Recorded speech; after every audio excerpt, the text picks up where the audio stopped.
In order to change your body composition and accomplish your physique goals, you must be aware of your caloric goals. In this video, I'm looking at how to calculate your specific calorie requirements to lose weight. Calories are a unit used to measure the energy content of food and drinks. So calorie requirements are the same thing as energy requirements. Now in reality, calories in versus calories out is not as straightforward as it's been made out to be. The premise is true though if we want to lose or gain weight. Now to lose weight, we must expend more calories than we consume. It's very useful to know approximately how many calories you do burn per day so that you can adjust your calorie intake accordingly. Let's first look at the general calorie requirements for weight loss, and after that I'll show you how to calculate your specific requirements.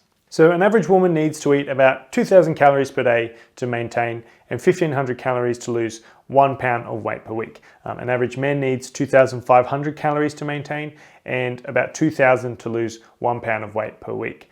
Remember, this is quite a rough guide because it is dependent on many variables, including your body composition, which is your fat mass versus muscle mass, frequency and intensity of physical activity you do, and your overall goals. Now, an important concept to understand is your basal metabolic rate, or BMR, also known as your resting energy expenditure, or REE.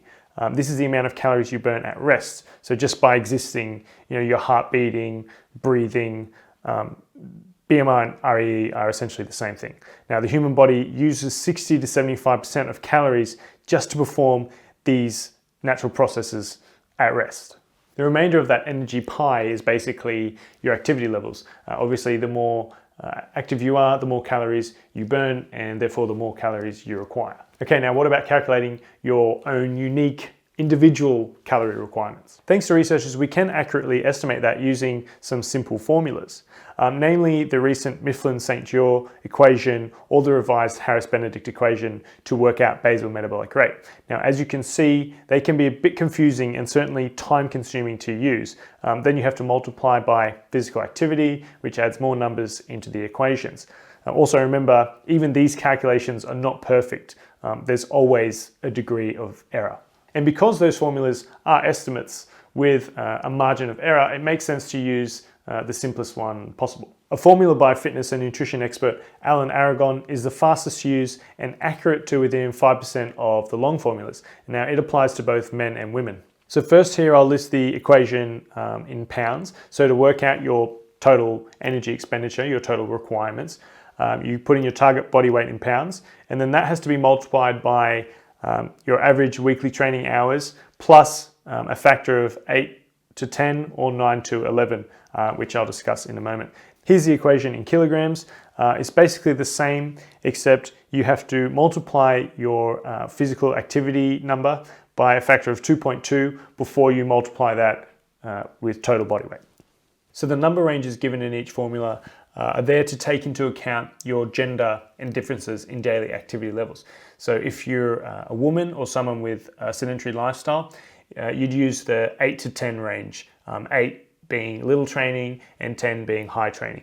Now, if you're a man or someone with a more active lifestyle, then use the 9 to 11 range. So let's do an example. The subject is female and wants to get to 155 pounds. She exercises about 4 times per week at moderate intensity for 1 hour, let's say. So remember, the equation looks like this. Target body weight in pounds times the activity level equation, which is worked out first because it's in parentheses. So we put in 155 pounds as the target body weight, and then in the parentheses, in the brackets, we're going to select a factor of 9, being that she's female and is moderately active. And then she exercises for 4 hours per week, 4 times 1 hour per week. So the average total weekly training hours, let's say it's 4. So it would be 9 plus 4 is 13 times 155. So it's important, you do that in that order. If you do it in the wrong order, you're going to get completely wrong number. So her total energy expenditure is approximately 2,015 calories, which means her requirements are about 2,015 calories if she wants to be 155 pounds.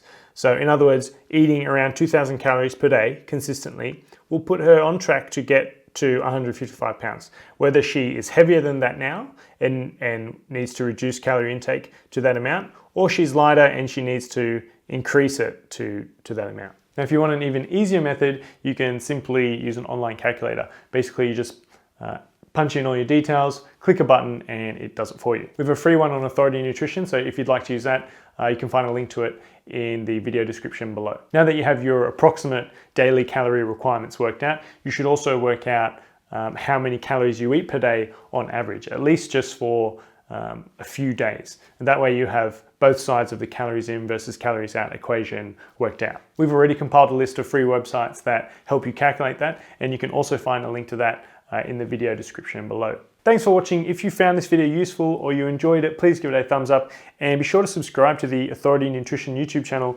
by clicking the big red button below the video. That way you won't miss out on our other videos like this one.